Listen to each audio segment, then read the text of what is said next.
obra del expresidente Iván Duque. Se llama Fuerza y Verdad. Expresidente Duque, gracias por estar en 6 AM. Buenos días. Muy buenos días, Gustavo. Un saludo muy especial para usted, todos sus compañeros de la mesa de trabajo y un saludo muy especial a toda la audiencia de Caracol Radio. Expresidente, entiendo que el libro busca, entre otras cosas, defender a través de una serie de conversaciones con personajes de alto nivel, defender el humanismo. ¿Así de graves estamos, expresidente?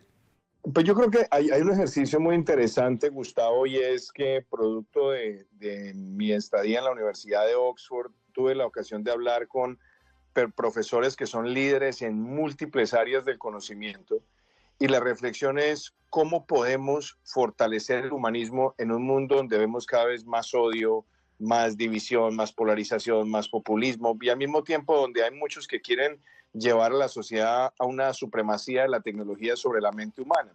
Entonces, el hecho de tomar estas conversaciones con académicos, ver que hay un sentido de optimismo y que además hay un deber moral y ético para abordar, y es buscar que en todas las áreas del conocimiento siempre estemos pensando cómo lograr el progreso de la sociedad, pues es algo que invita a la reflexión. Entonces, tener economistas, arquitectos, filósofos, científicos, neurocientíficos, astrofísicos en esta conversación, pues ha sido un ejercicio muy interesante, y yo creo que el mensaje es optimista, pero yo creo que para todos es muy importante también entender, como le dice en la conversación con Paul Collier, que cuando hay tanto llamado al odio y a la división, se empieza a resquebrajar la democracia. Luego, proteger la democracia también es una acción humanista, Gustavo. Presidente, usted dice que hay mucho optimismo en este asunto, es decir, que hay un futuro próspero para el humanismo, ¿o va a ir cojeando de aquí en adelante? Bueno, hay retos, sin duda hay retos, pero cuando usted se da cuenta, por ejemplo, una conversación con un físico como Miles Allen, que está hablando de cómo podemos buscar esa neutralidad en términos de emisiones de gases de efecto invernadero, neutralidad geológica, que puede ayudar también a reducir el daño que muchas veces producen los sectores extractivos, particularmente los de petróleo y gas, pues ahí se ve algo de optimismo, es decir, la ciencia al servicio de mejorar el entorno social. Cuando usted tiene conversaciones con William White, por ejemplo, uno de los arquitectos más influyentes de la Universidad de Oxford, y está hablando cómo la arquitectura debe contribuir a que tengamos más respeto con el medio ambiente, mejor uso de la energía, mejor uso también de los recursos disponibles, pues también es algo que nos invita al progreso. Y cuando usted tiene conversaciones con personas como Eugene Rogan, que es uno de los expertos más importantes del mundo árabe, y Peter Frankopan, que ha hablado de cómo superar muchas veces los conflictos de civilizaciones, pues yo creo que eso todo nos lleva a entender que con historia, con sociología, con economía, con muchas de estas ciencias, pensando en cómo, a pesar de las diferencias, puede haber puntos de encuentro, concordia frente a retos importantes de la sociedad, pues eso también nos invita al optimismo. No obstante, creo que también hay unos planteamientos que están en el libro y que invitan al lector a entrar a profundidad, y tienen que ver con qué estamos haciendo todos para evitar que el odio se tome nuestras relaciones sociales. ¿Qué estamos haciendo para evitar que toda esta contaminación de dopamina, de manipulación algorítmica que alimenta muchas veces los prejuicios, pueda ser superado? Creo que esos son muchos de los temas que el libro trae, y los trae con un planteamiento absolutamente independiente, absolutamente cimentados en el libre pensamiento, pero además, como lo digo, en una universidad que tiene más de 1000 años, donde todos estos profesores buscan es contribuir a mejorar el entorno social. Expresidente Duque, ¿qué tanta responsabilidad tienen, en su opinión, las redes sociales de toda esta crisis que se vive en el humanismo? Bueno, esa es una gran pregunta. El año pasado salió un libro muy interesante de Jonathan Haidt que se llama La generación ansiosa. Y creo que es un libro que ojalá todos los estudiantes, los padres de familia lo deberíamos leer, porque nos está advirtiendo que hoy en día las redes sociales están generando unos fenómenos, primero, de aislamiento en muchos sectores de la juventud y de la adolescencia. Jóvenes que toda su interacción se basa en el celular, no en el diálogo, no en el intercambio directo, no en el contacto directo. Dos, está advirtiéndonos sobre cómo cuando se empieza a consumir desde edad temprana todo ese exceso de dopamina, el paso de consumidor a adicto es muy ligero y por lo tanto eso también puede llevar a generar fenómenos de ansiedad, de depresión, etcétera. Y otra cosa que es muy grave y es cuando desde edad temprana se empieza a generar una cultura de consumo y no de creadores, ahí también empezamos a debilitar el humanismo y empezamos a debilitar a la sociedad, que es algo que, por ejemplo, Audrey Tang, que fue ministra de Tecnología de Taiwán, dice, mire, permitan a los jóvenes que empiecen a usar la tecnología desde edad temprana, pero para crear, no para consumir. Y yo creo que el rol de las redes sociales hoy es muy riesgoso porque hay mucha manipulación algorítmica. Yo creo que toda esa promesa que se hizo también de buscar que las personas sean libres para opinar, pero que no tengamos esos ejércitos de bots que hoy se ve, esa promesa ha sido incumplida y ha sido incumplida porque muchas de estas empresas tienen en los bots muchos de los números de sus potenciales usuarios, entonces sacarlos de esas redes implicaría una pérdida de valor, por lo menos en los mercados públicos. Entonces algo de hipocresía también en eso, pero sin duda alguna, yo creo que las redes sociales son una herramienta, pero al mismo tiempo, si no están bien conducidas, si empiezan a ser utilizadas a la edad que no corresponde y adicionalmente empiezan a aislar a nuestra juventud, en el largo plazo van a tener unas repercusiones muy graves en la democracia. Ya las estamos viviendo, pero creo que estamos a tiempo también de advertirlas y de actuar de manera coherente y consistente. Estamos hablando con el expresidente Iván Duque Márquez sobre su nuevo libro, La Fuerza y Verdad. Sobre esas redes, expresidente, pues se nos había prometido que era para el debate de las ideas. La verdad es que, y a todos nos pasa, nos sentamos a odiar y a decirle a este una cosa y al otro la otra, y a contestarle a este. Y cada vez, y lo reconozco y lo reconocemos todos, tenemos momentos de enardecimiento y de enervación en la que terminamos diciendo cosas que no diríamos con una persona enfrente. ¿Esas redes sociales son o no son nosotros? Bueno, hay una conversación muy interesante en Fuerza y Verdad que es con dos filósofos. Uno es Joe Wolf, que es un filósofo ético y moral muy influyente en Europa. Está también la conversación con Tom Simpson, otro filósofo bastante influyente en la Universidad de Oxford. Y sale a relucir ahí un tema, Gustavo, y es la libertad de expresión. Sí, es un derecho, claro, pero al mismo tiempo tenemos que tratar de agregarle valor ético a la forma en la que ejercemos ese derecho.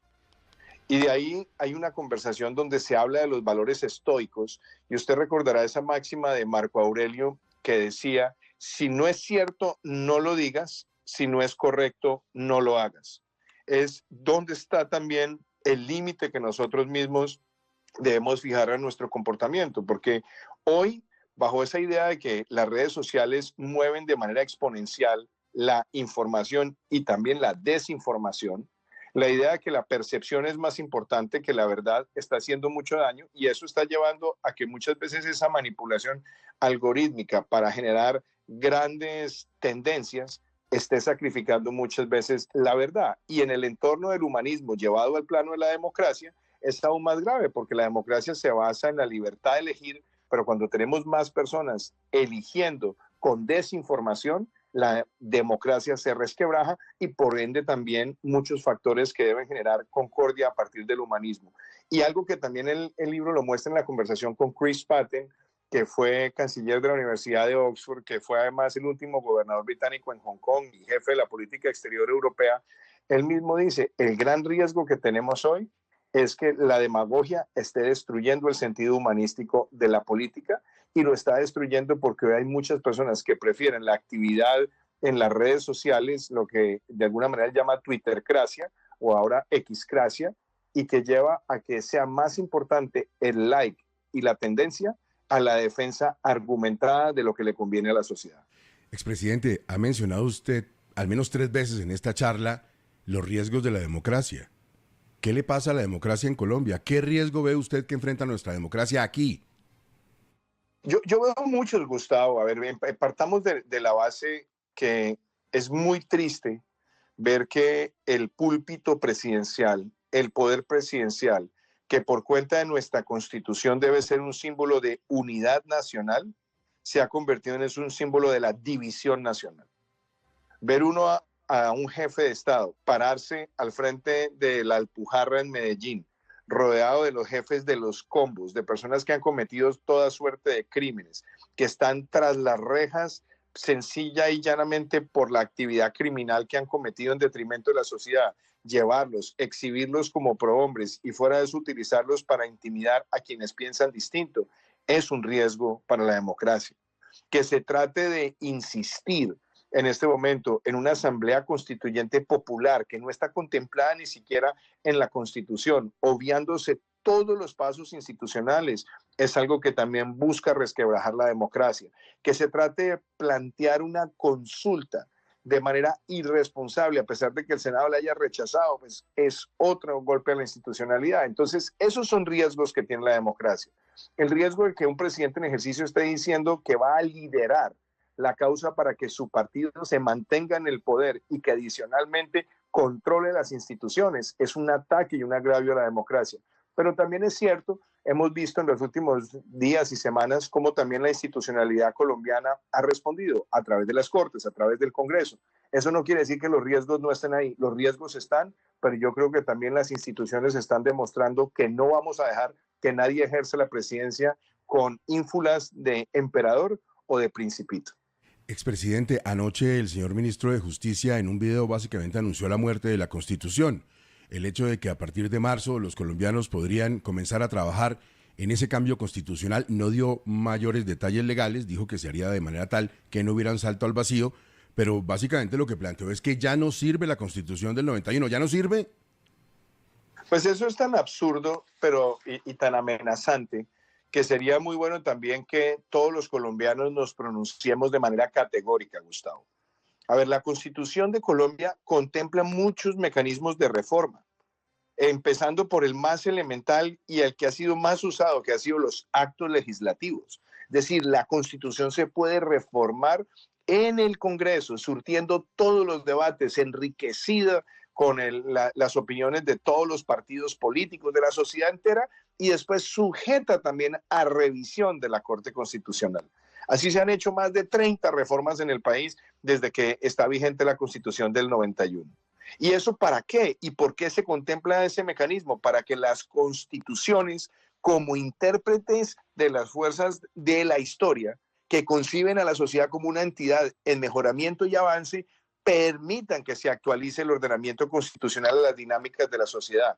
Pero de ahí pretender acabar de manera iconoclasta con nuestra Constitución, de desafiar las instituciones, de amenazarnos a todos y de creer que una Constitución se configura como un traje sobre medida en una sastrería para que le sirva a los intereses de un partido o de un gobernante, pues es una forma bastante agresiva de pretender gobernar. Por eso, esa idea de una papeleta, eso es inviable, no está contemplado. Nuestra Constitución tiene los mecanismos. Entonces, el llamado a todos los colombianos es, aquí no vamos a dejar que nos intimiden y yo creo que la forma más eficaz es rechazarlo en las urnas en el mes de marzo con quienes han durante los últimos 3 años pretendido gobernar con odio y después en la elección presidencial del 26, donde aquí no podemos estar esperando un mesías, tenemos es que buscar que haya una gran coalición de partidos, de personas, de movimientos, de sectores que puedan sacar adelante el país de las 4 bombas que nos están dejando, la fiscal, la de salud, la de seguridad y la energética, muchas más, pero esas son las 4 esenciales. Presidente Duque, hablando de lo que usted llama la bomba fiscal, la deuda del COVID durante su gobierno, que obviamente fue una época extraordinaria, ¿justifica la deuda fiscal de Petro, las decisiones fiscales que ha tomado?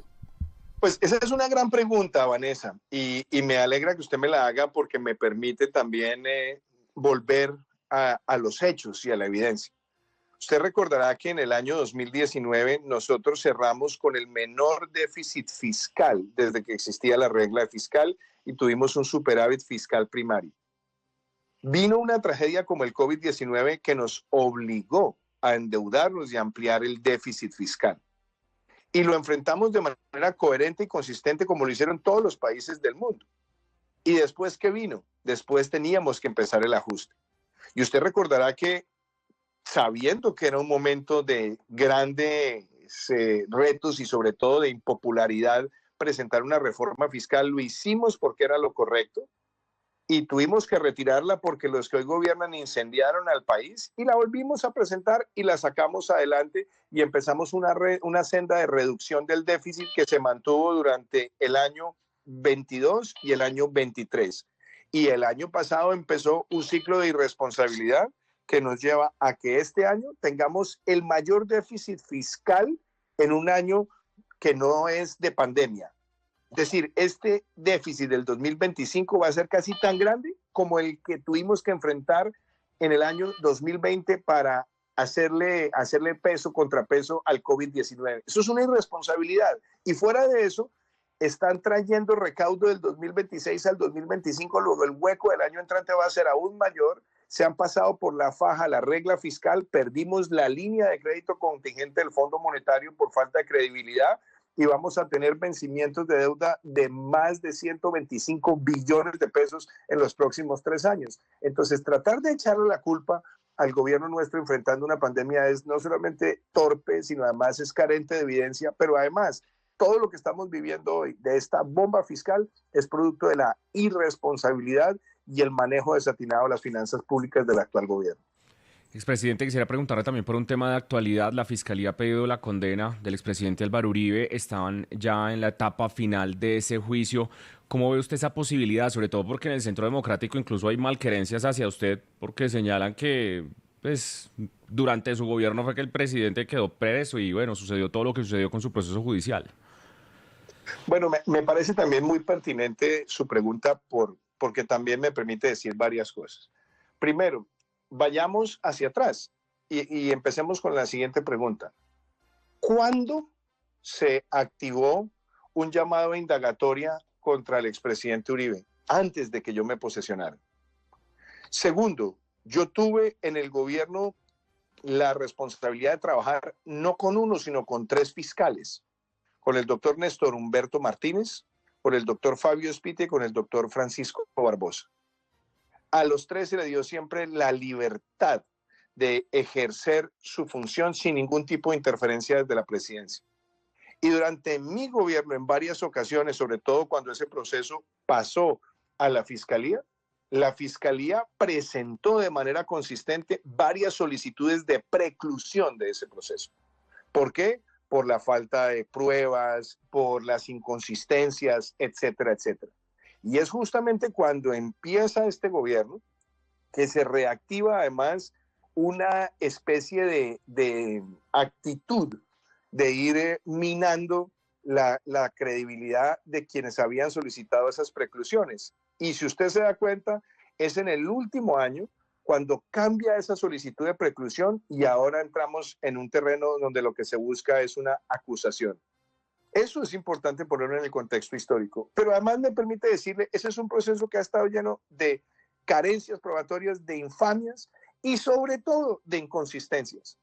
Yo creo que sería una gran injusticia que a una persona que le ha servido al país, que ha enfrentado siempre todos sus ataques con transparencia, con claridad, con vehemencia, ahora se busque dejarlo en el escarnio público con una acusación y eventualmente con una condena que estaría llena de fragilidad y que pondría también en gran cuestionamiento de la comunidad internacional la credibilidad de la justicia colombiana. Y además me permite decirle a usted también que si hay alguien en Colombia que ha enfrentado la criminalidad con total transparencia y verticalidad, ha sido Álvaro Uribe. De manera que yo espero que Colombia no vaya a dejar este lastre, porque muchos juristas internacionalmente han visto no solamente la debilidad, sino también la ilegalidad de la forma en la que muchas pruebas se tramitaron y adicionalmente la forma en la que se ha tratado de hacer una contextualización que no da lugar. Y yo creo que si el país cae en esta persecución, va a dejar sembrado para su historia un pésimo precedente. Pero también estoy seguro que la transparencia y sobre todo que la inocencia de Álvaro Uribe va a salir triunfadora en este proceso. ¿Todavía habla con él? ¿Mantiene contacto o ya no, expresidente? Yo siempre he mantenido contacto con él. De hecho, hace pocos días hablamos telefónicamente.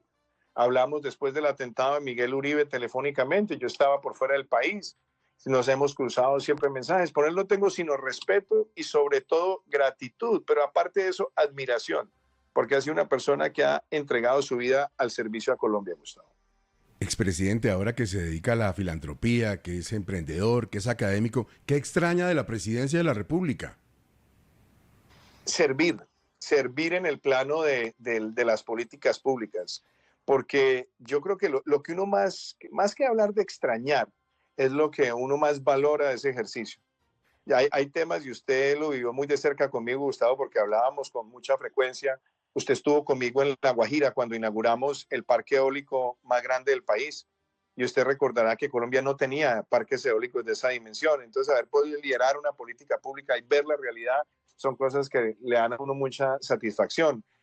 Usted se acordará que muchas veces hablamos del anhelo que yo tenía de dejar la universidad pública gratuita para la gran mayoría de estudiantes. Dejamos ese 97% de educación universitaria gratuita para ayudarle a la clase media emergente, a las familias menos favorecidas del país, y lo logramos, lo que hicimos en vivienda. Entonces, cuando uno se da cuenta de la capacidad de soñar una política, de ponerla en práctica y de lograr los resultados, pues eso trae enorme satisfacción. Pero afortunadamente yo no vivo ni de viudez de poder, ni anhelo el poder. Lo ejercí con voluntad y con sentido de servicio.